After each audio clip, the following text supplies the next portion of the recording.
Thoughts and prayers for me and everybody else who is going to read this book. I want to know if I can bitch about it. Damn it! That was so hard! Hi, welcome back. I know I had promised that I would do my monthly wrap-up. But I had this flashback to my last year, and this is the period of time where people do the mid-year book freak-out tag. It's the middle of the year. I have no idea how I got here. I am still stuck on January, maybe February, and then like June, July, and there's nothing in between. I have here the questions, and I'm going to answer them in a way that I can show you all the books that I've read the last month, so it's kind of like a wrap-up. I'm going to be talking about these books in a more in-depth video next week. Book freak-out tag. I cannot believe we're in the middle of the year. That's so crazy. That's insane. That's too silly and goofy for me. Start with the best book you've read so far in 2023.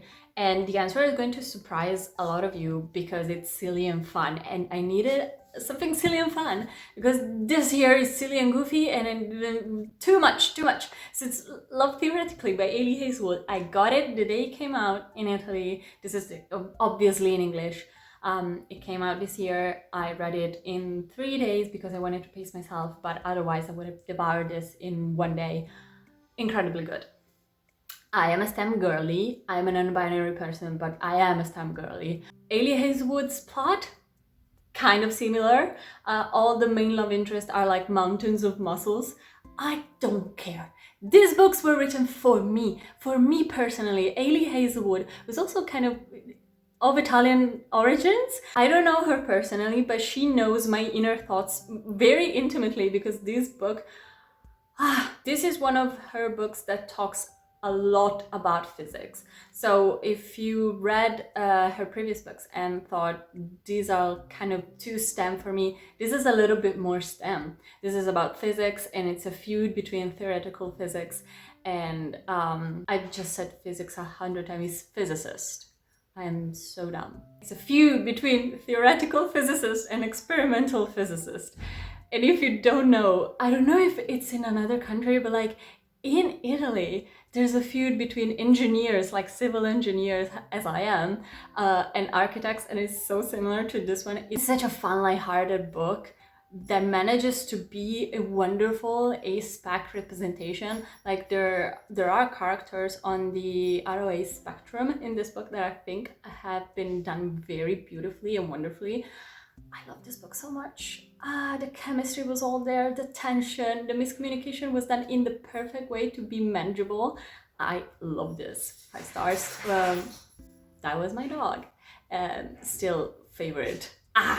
Now the best sequel I've read so far, it's definitely Have an Official Blessing Volume 2. Have I read this story possibly 5 times before? Yes! I don't care. I'm going to read it probably once a year. It's going to fracture me in 1,000 bleeding pieces. Yes, of course, it's Have an Official Blessing.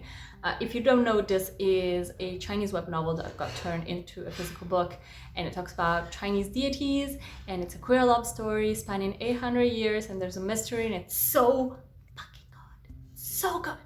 You really should read all of her books, all of this author's books. So good. New release that you haven't read yet but want to. I've seen so many of the booktube girlies and TikTok girlies that I really respect reading Divine Rivals, which is apparently like a low fantasy, a fantasy that is not like focused on world building and stuff. It's not like epic fantasy. It's a low stake fantasy in which 2 journalists have like this feud in real life. And then they write letters to each other via a magical wardrobe. I could be wrong about that one, but I heard Rivals and I was like, I need that one. I need it yesterday. Thank you. Most anticipated release for the second half of the year. Definitely, it's either Alecto the Nymph, which does not have a cover, but I'm thoughts and prayers for me and everybody else who is going to read this book. It's the last book in the like Gideon the Ninth Locked Tomb series, and I need answers. I only have questions so far. The other one is Charming Young Man by Elliot Schiffer. I'm going to talk about Elliot Schiffer's other book in a little bit, but I was so impressed by their writing and I need Charming Young Man. Like, I need air. Biggest disappointment. I'm going to talk about 2 books. Do not crucify me, especially the romance girlies. Do not, please hate on me. When in Rome. I think When in Rome treats the reader like a fucking idiot. You can physically feel the author like being the puppeteer and puppeting their characters to fit the narrative that they have in their hand. I don't know, it was so cheesy and corny and not in a good way and full of cliche done in the most like straightforward way, and every characters tell you exactly what they're thinking and doing in the moment that they're doing it. It's so boring. Definitely not my favorite romance read, and I had high expectations because I really love Roman holidays, which this book is based off. This is the story of like a pop star who is obsessed with Audrey Hepburn that goes to Rome, Kentucky because it's the closest Rome that she can find, and meets this grumpy young man. They fell in love in a week. There was let's not talk about it. The other one was definitely Lauren Lust. This is a vampire story. It was supposed to be like luscious and gothic, and then it was not. It was like badly written fanfiction about characters that I don't care about.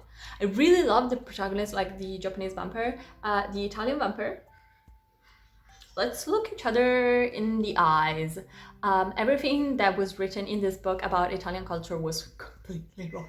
Like, embarrassingly wrong. Even the translations from Italian were wrong. So please, I don't know what to tell you. It was very embarrassing. On a more positive note, the biggest surprise is The Darkness Outside Us by Elliot Schiffer.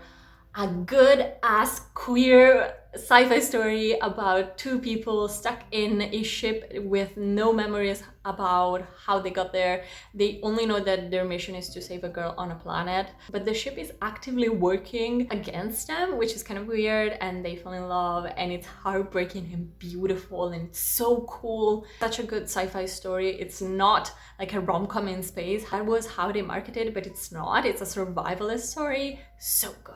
Favorite new author, Elliot Schiffer. I'm sorry, but the way they do things, unmatched. The Darkness Outside Us, so good. I have a vlog actually in which I read that book at the beginning of the year. Mwah! Newest fictional crush. I always find this question really weird. I don't get fictional crushes.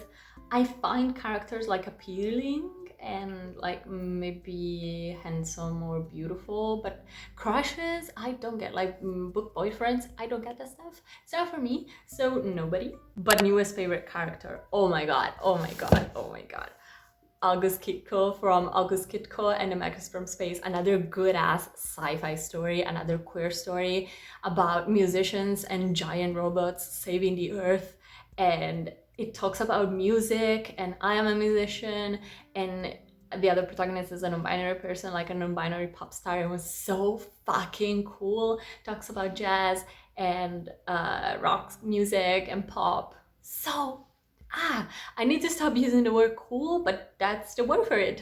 August Kitco in particular is one of the 2 protagonists, and he is a jazz musician, and I relate to his inner thoughts so much because he is an anxious person and kind of insecure, but he loves his music. He's kind of like a hidden niche genius. So good.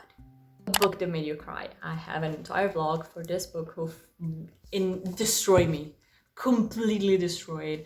It was almost worse than A Little Life, almost. And it's Young Mungo by Douglas Stewart. This book talks about young Mungo who lives in Glasgow in the 90s in an era where Catholics and Protestants beat each other to death in the streets, and he is from a poor family, horrible drunk-hair mother, horrible siblings, and it's about how toxic masculinity cages men actually into misery. It's a dual timeline, heartbreaking. The past in which he meets this Catholic boy, he's Protestant, and they fall in love, and the future in which he is on a retreat with 2 drunker men sent by his mother to be a real man.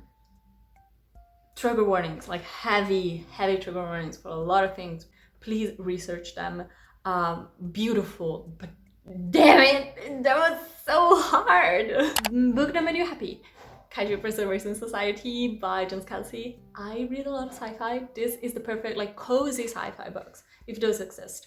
So imagine Jurassic Park, but not with dinosaurs, but with kaijus, which are like these giant beasts. Like Godzilla was a kaiju, and like Mothman was a kaiju, but like times 100.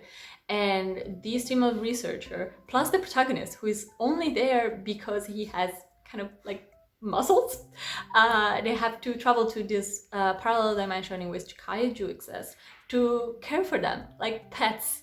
It's so interesting and so fun. It's very funny. It's almost entirely dialogue because John Scalzi usually writes screenplays and shows, but it's like so cozy and cute and wonderful. Really liked it. Most beautiful book you've bought so far this year or received. So I bought this book. It's still in the plastic wrap because I bought it like 2 or 3 days ago, but it's so beautiful. This is I Gatti di Shinjuku, or Shinjuku's Cats by Duran Tsukigawa, who wrote Red Bean Paste. Look at the cover, look at the giant cat. It's about Shinjuku's, the part of Tokyo called Shinjuku, cats and their little adventures. And I cannot wait for this book to start. I really need to read this one. It's so beautiful. I love Duran Tsukigawa's storyline. Like, they're just so beautiful. Now, what's the weighted question? What books do you need to read by the end of the year? Too many, baby. But the one that I'm very interested in so far are, you cannot see it here, but I have noted in. I'm waiting for my friend to get the Italian copy, okay? I still need to read it. I know. I really want to read Fourth Wing, just because everybody is talking about it, and I want to know if I can bitch about it or be like the contrarian that actually really likes it. I don't know. It's about dragons. I love dragons. I really want to read The Endless Vessel. This is another sci-fi story about, I think, the mercurial nature of time. And it's also apparently a very feel-good story. I really want to read that one. I want to read A Flame in the Night, which is a polyamory queer vampire story. I mean, come on, look at the cover. I just had to. And then I want to read other 2 books. One is Modern Divination. Apparently it's the best like academic rivals to lovers that exist. I don't know about that one. And then I want to read Mickey 7, which is another sci-fi story about an astronaut. And I fucking love stories about astronauts. I really love them. So this is it. This is the mid-year freakout tag. I still cannot believe we are in July. Does July really exist? Like July 2023 really exists? I don't think so.